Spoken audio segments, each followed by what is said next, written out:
چې د شلیدلي خط لفظونه چې ګویا شو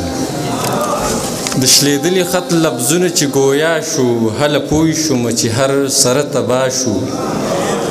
د شلیدلي خط لفظونه چې ګویا شو هله پوه شوم چې هر سره تبا شو یعنی تا را سره ښې ناکړدې وکړې یعنی تا را سره ښې ناکړدې وکړې چې په حال مې مخلوقات ټول په جړا شو او خواو شاته هر سره په درځېدو شو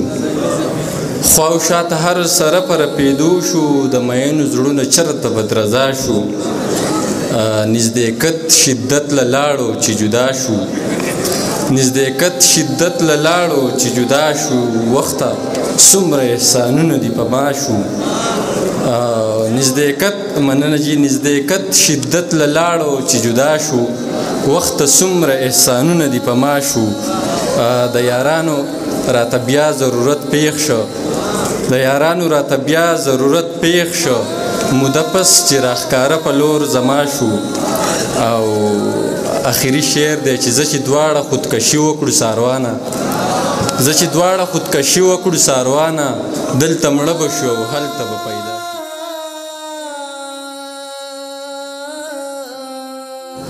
دا غزل مطلع رز ده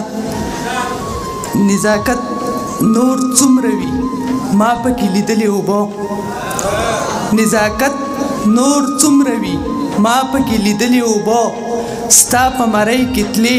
زما خوله کې راتللې اوبه نزاکت نور څومره وي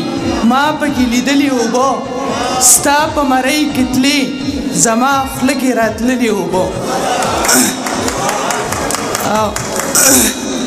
جان صاحب مطلع ثاني ده چې خلکو لرګي سوځول مونږه به سېځلې اوبه خلکو لرګي سوځول مونږه به سېځلې اوبه هم به له پاسه د کوټې نه څڅېدلې اوبه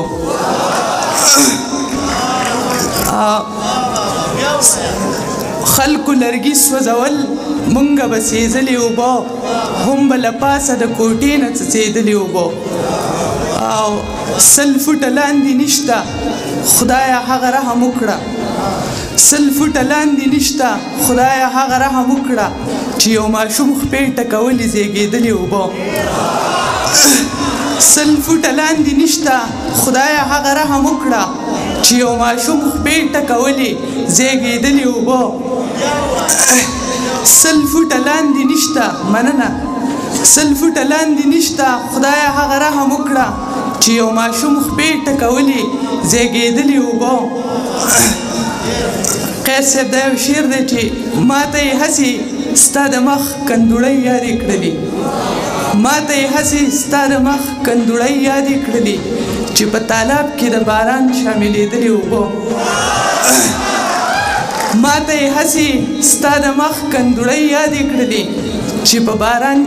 چې په تالاب کې د باران شاملېدلې اوبه او اوس په یخنۍ کې مې د شونډو پاڼ تڼاکې شولو اوس په یخنۍ کې مې د شونډو پاڼ تڼاکې شولو په شکال کې مې د زړه زخم کولې اوبه ډېره مننه